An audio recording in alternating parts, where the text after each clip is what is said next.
PC エンジン512色スーパービジュアル6チャンネルリアルサウンドニューワールドを制覇する PC エンジン全開 NEC から。 Hey everybody, welcome back to Video Meso. Today we're continuing the series, the PC Engine Playhouse, where I take a look at some of my favorite PC Engine games of all time, both on the Hue card and the CD format. And if you can't tell already, today we're playing Sapphire on the arcade CD-ROM. This game was released in 1995, basically when the PlayStation and Sega Saturn were on the horizon and already here in some regions, and it definitely shows because this keeps up as far as the graphics are concerned with anything the 16-bit console generation could do, and sometimes, in my perspective, what the early generation of 32-bit consoles could do. Before I get too far involved though, do me a huge favor, go down below, hit like and subscribe, and ring that notification bell. Definitely helps us out. And if you feel so inclined and want to support the channel, we got a Patreon link down below as well. But when it comes to shmups on the PC Engine, Sapphire is probably one of the most famous, but it seems to be more famous for its sheer cost for an original copy than it does for the actual gameplay in and of itself. This is probably the most commonly bootlegged PC Engine CD game. I do have an original in my collection, and I got it a very long time ago, and I had to check with some magnifying glasses to make sure I had the right ring codes on my disc to know it was pressed in the same factory that the originals were made in, and that's how commonly bootlegged this thing is. But Sapphire from start to finish is not only a very competent shmup and a very intriguing storyline, it is also a graphical showcase of what a console can do at the end of its life cycle.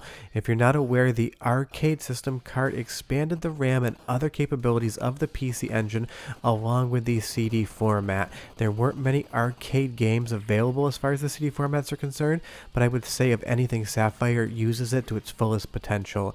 And you're going to see so many interesting graphical capability effects here, scaling, rotation, a lot of things that you're not commonly used to seeing on the PC Engine. And of course, half of this game is also done via pre-rendered sprites, the same thing you would see in something like Donkey Kong Country, except in a shmup. And the interesting thing is, if you've never played this game before, you probably think it's just a sci-fi shooter, which at least the first level is, but there's a time travel storyline. I can't read it because it's in Japanese, but you go into so many different areas. But this is probably the screenshot everyone is so familiar seeing. The first boss and going over that gigantic city with all the neon lights down below. But there's so much more to Sapphire that people probably don't realize exists if they've never actually played the game. Because we move on to stage 2, we're in a completely different environment that feels way more mythical. You're going to see these dragon statues here come to life and turn into ships. Those sprites actually morph from one object into another, which is such a fun look as far as the hardware for the PC Engine is concerned. And then you put a great soundtrack to this, you put awesome shmup mechanics, you put difficulty that is fair but always challenging, and you understand why this is considered one of the best PC Engine shmups of all time. It's not just rare, it's not just expensive, but it is also very good. And it's not often the case where one of the last games on the console that ends up becoming one of the most expensive games is actually worth the price of admission. Now, I'm not saying anybody should go out and actually buy a copy of this. You need close to a mortgage payment to get a hold of one, and your odds of getting ripped off are very, very high, but honestly, at least the game is good for the price that it commands. And that's just the thing, this was not made in very large numbers back in the day. But just look at the size of the graphics scrolling across this screen. This gigantic land tank here is massive. It fills the entire screen. You get like 15 projectiles coming at you at once. Sapphire pushes the PC Engine so far beyond what anyone would have imagined possible when it first came out in Japan, and it shows the versatility of Hudson Soft and NEC's design philosophy in the hardware department of almost infinite expandability, and it makes me wonder what a developer today could do if they try to use every single piece of horsepower that the PC Engine had available. But all of the boss fights, both mid-bosses as well as end-stage bosses, are just pure spectacle. You have this giant stone golem here coming out and shooting fire at you. You're going to see I take a decent amount of the deaths during this game. It is a hard game, and it's probably been 2 to 3 years since I played it from start to finish, so I was not at the top of my game. But even being at the bottom of my game, I was still having an absolute metric crap ton of fun playing this thing, and that is just how good it is. And watch this screen scroll effect right here. It's going to slightly change perspective and shrink down into the castle, but it also has an awesome soundtrack, so go ahead and listen, and I'll be right back.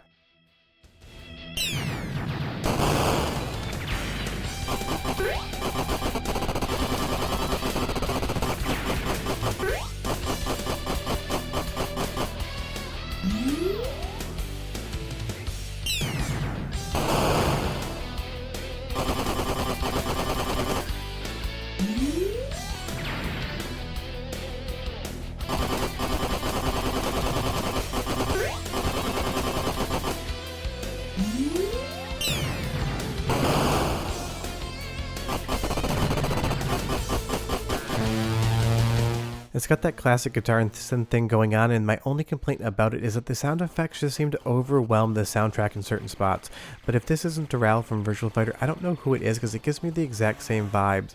But again, this game just has so many different looks and different feels and different vibes going on. You go from a futuristic cyberpunk cityscape with neon lights to what looks like a medieval Victorian era cathedral, and you fight a head that turns into a giant mechanical skull with these 4 lasers coming out of the back. All of the artwork in this game is just so much fun to look at, and it is put together with a very competent shmup.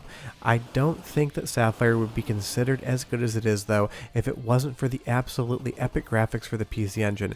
It is like a B+ to an A- tier shmup in my opinion, but I think there's other games on the PC Engine that would be considered the best in the shmup category, but I always see this one on the list as the best shmup on the system, and I think it's just down to how spectacular it looks and how surprising it is to see something like this coming out of the PC Engine. And with this artwork right here, it kind of reminds me of some early generation Cave stuff, even though it's not really made by the same people whatsoever.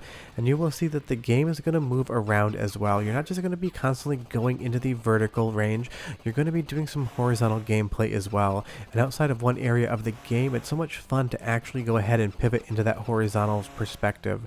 But again, this is just such a great game. If you've never played it before, you definitely have to check it out. I love all of the biomechanical stuff going on here. You have monsters that are dragons that have armor, then you have full armored tanks coming at you. You're in what looks like Showa era Japan in some spots, but there are monsters coming towards you. It doesn't ever make any sense as far as the story is concerned unless you speak Japanese, but it is so much fun. Like this phoenix here with armor on his wings, and all of these different tails kind of look like they're from a peacock trying to attack you at the same time, and they seem to have almost like a physics momentum and weight to them. As the bird undulates left and right, so do those feathers. I'm sure it's just a programming trick. I don't think they're really calculating physics on a PC Engine, but it does give that illusion. And again, when you play this game, you're just taken by that overwhelming sense of how in the hell was this even possible in the first place, because what you've read and what you've heard is true. This game is just absolutely gorgeous from start to finish, and I love this gigantic mechanical turtle. Seems like something that was ripped out of a Godzilla movie from the late 70s or early 80s. And you'll see here what looks like a Chinese square as well. That time traveling storyline works really well because it lets the developer show you whatever they felt like doing, whatever graphical style they felt like using. It makes sense in context of the story because with time travel you can go absolutely anywhere. And you do see here again that there is a nice mix between 2D sprites and those pre-rendered sprites as well. It is a nice pop off the screen to see something graphically different than a 2D sprite in a PC Engine shmup. But I'm going to give you guys one more taste of the soundtrack, especially for the boss music because it is quite good, but I have some more thoughts about one aspect of this game that I actually don't love. But come right back after this, enjoy the music, it is absolutely outstanding, and this boss is just hard.